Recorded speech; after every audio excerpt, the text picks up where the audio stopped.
अभी घड़ी में रात के 9 बज रहे हैं। आज की रात रोज की तुलना काफी अलग सी दिख रही थी। बैचलरेट पार्टी में कई पैग पीने के बाद टीना का फियांसे उसे पार्टी से अपने घर पर ले गया। घर पर आकर वो तुरंत ही सो गई। थोड़ी देर के बाद जब टीना थोड़ी होश में आई तो उसका सर भारी हो रहा था। बहुत मुश्किल से वो अपनी आंखें खोल पा रही थी। कमरे में लाइट बहुत कम थी। इस वजह से जब उसकी आंखें खुली तो उसे कमरे में किसी के ना होने का आभास हुआ।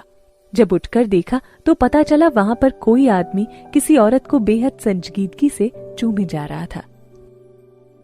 थोड़ा और लाइट में आने के बाद टीना ने इस दृश्य को और सफाई से देखने की कोशिश की तो उसे दिखा कि ये दोनों आदमी और औरत एक दूसरे की बाहों में लिपटकर एक दूसरे को चूमे जा रहे थे।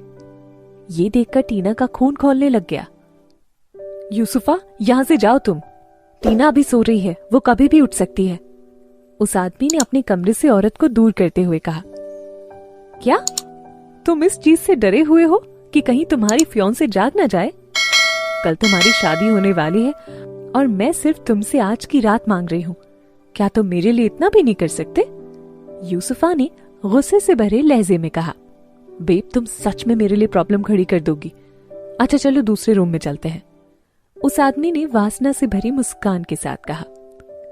नहीं, मुझे यही करना है और उसके सामने करना है। यूसुफा ने धीरे धीरे उस आदमी की शर्ट के बटन को खोलना शुरू कर दिया। अब उन दोनों के होंठ एक बार फिर से एक दूसरे को चूमने लग गए। उधर उन दोनों को छिपकर देख रही टीना अपने आंसुओं को रोकने की कोशिश में लगी थी, लेकिन उसके आंसू लगातार आंखों से निकलते हुए उसके चेहरे को गीला किए जा रहे थे।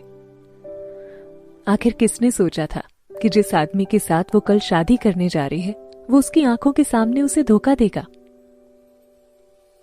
सुनो, चलो बाथरूम में चलते हैं। बाथटब तो तुम्हारा फेवरेट प्लेस है ना? उस आदमी ने कहा।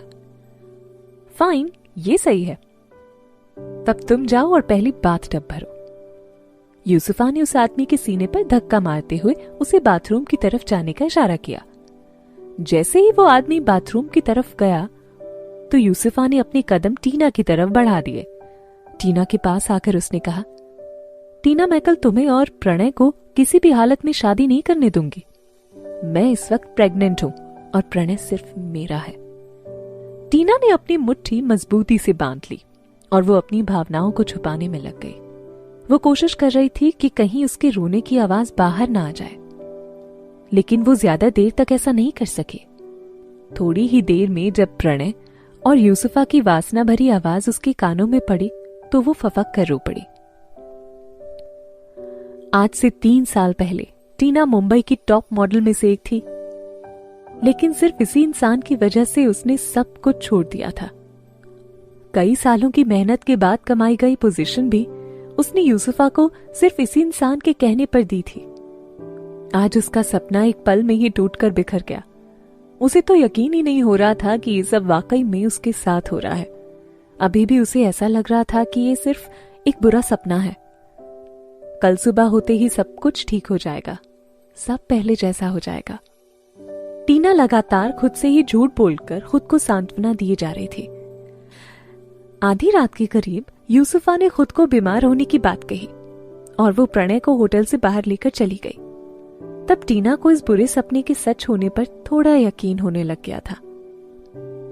प्रणय और टीना को अगले दिन शादी करनी थी। अगले दिन का पहले से ही प्लान था।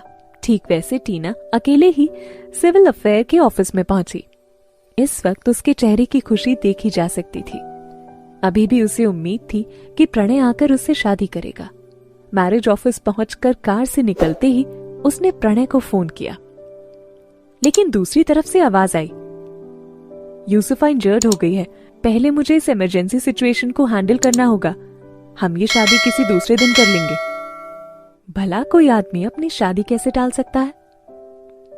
अब कोई दूसरा दिन नहीं आने वाला था, ये टीना को समझ आ गया था। टीना वापस जाने के लिए तैयार होने लगी। उसने अपनी आंखों के आंसू को काले चश्मे से छिपा लिया। वो जाने के लिए मुड़ी ही थी कि उसकी नजर एक लंबे कद के शख्स पर पड़ी। उसने डार्क ब्लू कलर का सूट पहन रखा था। सूट के सामने की जेब से निकला वाइन कलर का स्कार्फ उसकी खूबसूरती को और बढ़ा रहा था।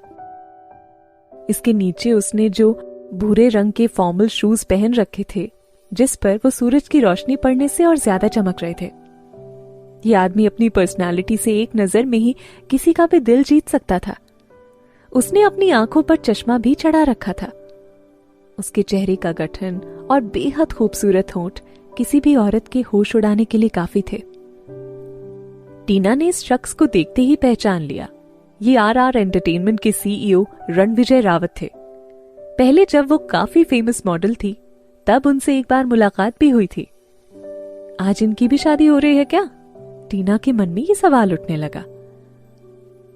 प्रेसिडेंट मेसी रूई समय पर नहीं पहुंच सकी हैं। वो 10 मिनट की देरी से आएंगी, उनकी असिस्टेंट ने रणविजय को इन्फॉर्म किया। रूई की फैमिली वालों के पास फोन करो और उनसे कहो कि अगर वो शादी में भी समय पर नहीं आ सकते तो फिर वो बाद में आकर मुझे परेशान ना करें, रणविजय ने अपनी असिस्टेंट से कहा। लेकिन चेयरमैन ने कहा है कि आपका आज के दिन ही शादी करना जरूरी है, चाहे कुछ भी हो जाए। चाहे आप किसी से भी शादी करें, उन्हें इससे कोई फर्क नहीं पड़ता, लेकिन शादी तो आज ही करनी होगी, असिस्टेंट ने तुरंत ही जवाब दिया। अच्छा, तो तब तुम कहीं से भी एक लड़की लेकर आओ, मैं तुम्हें आधे घंटे का वक्त देता हूं, उस व्यक्ति ने अपने असिस्टेंट को ऑर्डर दिया। ओह, तो ये भी मेरे जैसी हालत से गुजर रहा है। भले इसकी कंडीशन कुछ अलग है। अब टीना को सारा माजरा समझ आने लगा था। रणविजय बहुत ही पावरफुल व्यक्ति था। वो आसानी से किसी भी औरत से शादी कर सकता है। उसके लिए प्यार कोई मायने नहीं रखता है। वो शादी सिर्फ इसलिए करना चाहता है क्योंकि उसके घरवाले उसको शादी के लिए फोर्स कर रहे थे। अचानक ही टीना के दिमाग में एक आइडिया आया। उसने अपना चश्मा उतारा और फिर उस व्यक्ति की तरफ बढ़ने लगी। टीना ने उससे जाकर सीधे ही कहा, रणविजय, आपकी दुल्हन यहाँ पर नहीं पहुंची और मेरा दूल्हा शादी से भाग गया। क्या हम दोनों आपस में शादी कर सकते हैं? रणविजय के असिस्टेंट को विश्वास नहीं हो रहा था। कोई भी औरत आखिर इतनी बोल्ड कैसे हो सकती है? टीना उन दोनों के सामने पूरे आत्मविश्वास से खड़ी थी। उसने रणविजय से सीधे ही शादी की बात करने के लिए काफी साहस जुटाया था। रणविजय ने अपना चश्मा उतारा और बड़े ध्यान से टीना की तरफ देखना शुरू किया। टीना भी रणविजय की हल्की भूरी आंखों में नजर गड़ाए खड़ी रही। कुछ पलों तक टीना को यूं ही निहारने के बाद उन्होंने अपने असिस्टेंट से कहा, मुझे इस लड़की की सारी डिटेल ला कर दो। बिल्कुल। रणविजय का असिस्टेंट पहले से ही जानता था कि टीना कौन थी। उसने जल्दी से अपना फोन निकाला और फिर उसने टीना को सर्च करके फटाफट अपने बॉस को सारी इंफॉर्मेशन दे दी। 2 मिनट तक फोन में देखने के बाद रणविजय ने सिर्फ एक ही लफ्ज में अपना फैसला सुना दिया, ओके। रणविजय से मिलना टीना की लाइफ की सबसे अच्छी घटना थी। वो खुद को आज दुनिया की सबसे लकी वुमन मान रही थी।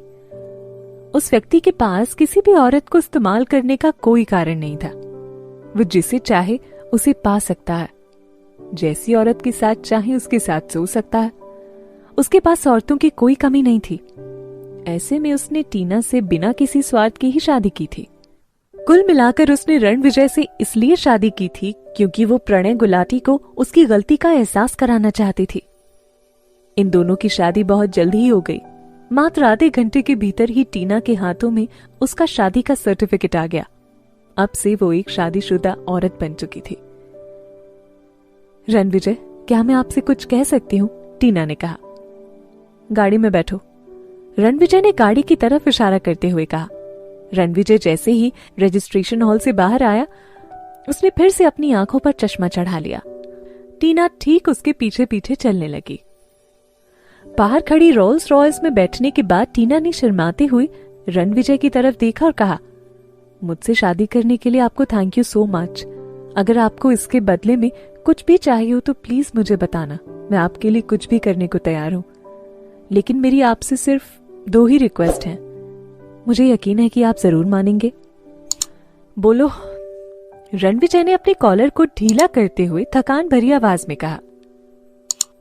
पहला, जब तक कि आपकी कोई मजबूरी ना हो आप हमारे इस रिश्ते को छुपाकर रखेंगे। और दूसरा कि मेरे पर्सनल मामलों में आप कोई भी इंटरफेयर नहीं करेंगे। हाँ, लेकिन आपको चिंता करने की कोई जरूरत नहीं है। अब हमारी शादी हो चुकी है तो मैं किसी और मर्द के करीब भी नहीं आऊंगी। टीना की रिक्वेस्ट को सुनने के बाद रणविजय ने चेहरे पर हल्की बनावटी मुस्कान लाते हुए कहा, मैं वादा करता हूं, लेकिन मैं तुम्हें थोड़ा टाइम दे रहा हूं जिससे कि तुम अपने पास्ट से बाहर आ सको। जब तक हम इसे एक ट्रायल मैरिज की तरह रखेंगे और जब 6 महीने बाद तुम पूरी तरह से तैयार हो जाओगी, मैं इस शादी को पब्लिकली अनाउंस कर दूंगा। थैंक यू, टीना ने अपना सर हाँ में हिलाते हुए कहा। और हाँ, शादीशुदा लोग अलग अलग रहें ये मुझे थोड़ा ठीक नहीं लगता है, इसके लिए मैं तुम्हें 3 दिन का टाइम दे रहा हूं। तब तक तुम अपना सारा सामान लाकर मेरे घर पर शिफ्ट हो जाओ। मेरा असिस्टेंट तुम्हारे साथ ही रहेगा, वो तुम्हारी मदद भी कर देगा। टीना को इसमें कोई प्रॉब्लम नहीं थी, क्योंकि अब दोनों शादीशुदा थे तो उनका साथ रहना जरूरी भी था। इसलिए उसने बिना किसी ना नुकुर के अपना सिर हाँ में हिलाते हुए कहा, I am okay with it. Good. इन 2 शर्तों पर सहमति बनने के बाद टीना रणविजय की कार से बाहर निकलकर वहां से चली गई। टीना के जाने के बाद रणविजय के असिस्टेंट ने कार में आगे की सीट पर बैठते हुए ही शीशे में देखते हुए रणविजय से पूछा, सर अब हम ऑफिस चलें या आप बंगले पर वापस जाकर चेयरमैन को ये न्यूज देंगे? टीना पर नजर रखो, मुझे इसके हर मूव की रिपोर्ट चाहिए। रणविजय ने अपने असिस्टेंट को ऑर्डर दिया और फिर कार में बाहर निकल गए।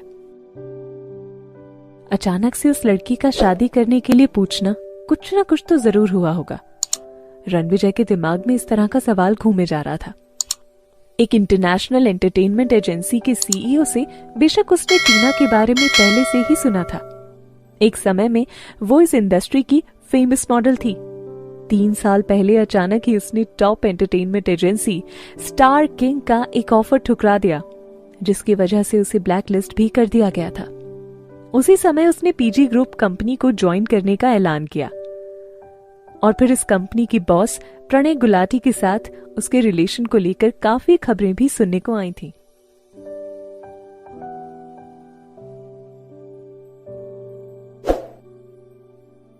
इस कहानी का अगला भाग आप बहुत जल्द सुन पाएंगे, पर उससे पहले इस शो को सब्सक्राइब करना ना भूलें।